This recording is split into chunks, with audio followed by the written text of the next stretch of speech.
বর্ধমানের ছবি দেখাবো। বর্ধমানে বেআইনি বাড়ি গজিয়ে ওঠে, রমরম করে চলে, তারপরে ভাঙা হয়। আবারও সেই একই রকম।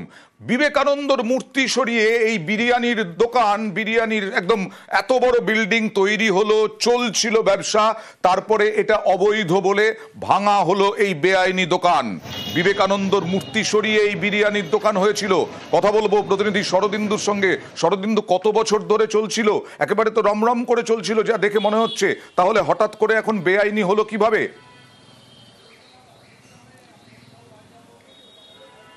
দেখো, বর্ধমানের পারবিরহাটায় সদরঘাট রোডের পাশে ছিল নেতাজি সংঘ, এবং নেতাজি সংঘের একতলা একটা ঘর ছিল এবং তার সামনে ছিল বিবেকানন্দের পূর্ণাবয়ব মূর্তি। আচ্ছা, দেখা গেল যে এই মূর্তি সরিয়ে দিয়ে সেখানে তৈরি হলো একেবারে তিনতলা ঝা চকচকে একটি বিল্ডিং।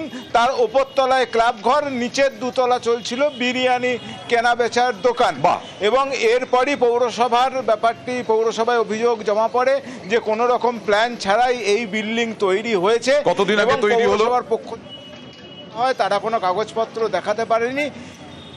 দেখো, বছর খানেক আগেই এটি তৈরি হয়ে গিয়েছিল, কিন্তু যখন তৈরি হচ্ছে বা যখন বিবেকানন্দের মূর্তি সরে গেল তখন কেন পৌরসভা কোনো পদক্ষেপ নিল না, সেই প্রশ্ন কিন্তু উঠছে। তারপরে আইনি নানান জটিলতা দেখা দেয়। অবশেষে সেই সব জটিলতা কাটিয়ে উঠে পৌরসভা আজ থেকে এই কারা তৈরি করেছিল জানা যাচ্ছে, এই ক্লাব, তারপরে বিরিয়ানির দোকান, তাদের কোনো বক্তব্য? দেখো, ক্লাব কর্তৃপক্ষ অর্থাৎ এই যে নেতাজি সংঘ, তারাই এই বিল্ডিং তৈরি করেছিল এমনটাই জানা যাচ্ছে। যদিও আজকে বারংবার চেষ্টা করেও ক্লাবের পক্ষ থেকে কারো বক্তব্য আমরা পাইনি, কারণ ক্যামেরার সামনে তারা কোনো মন্তব্য করতে চাননি।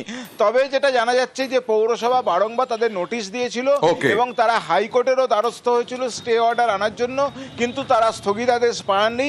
এরপরই পৌরসভা তাদের যে নোটিশ দেয় এবং তারপরে ভাঙার কাজ আজকে শুরু করলো। বেশ। বিরিয়ানির দোকান তো ছিল না, জায়গার কোনো কাগজপত্র নেই, কিছু নেই।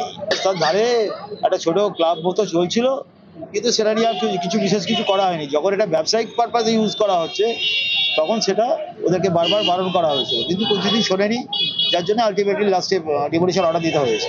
একতলায় বিরিয়ানি দোকান করেছে, দোতলায় বিরিয়ানি দোকান করেছে, তিনতলায় ক্লাব করেছে, পুরোটাই ইলিগাল। না, এটা দীর্ঘদিনের একটা অভিযোগ ছিল যে ওখানে ওই সরকারি জায়গায় যে ক্লাবটা তৈরি হয়েছিল তারা ইলিগাল কনস্ট্রাকশন করে কোনো এক বিরিয়ানিওয়ালার সঙ্গে ঠিক করে তাদের টাকা পয়সা দিয়েই একটা দোতলা বড় বিল্ডিং ওখানে তৈরি করছিল। আইনানুগ পথে যা যা বাধা দেওয়ার আছে আমরা সবই করেছি, এটা আমাদের নির্দেশ কিছু মানেনি। এই অমান্যতার জন্যই আমরা ওদের ডিমোলিশন সিদ্ধান্ত নিয়েছিলাম, যেটা ভেঙে দেওয়া।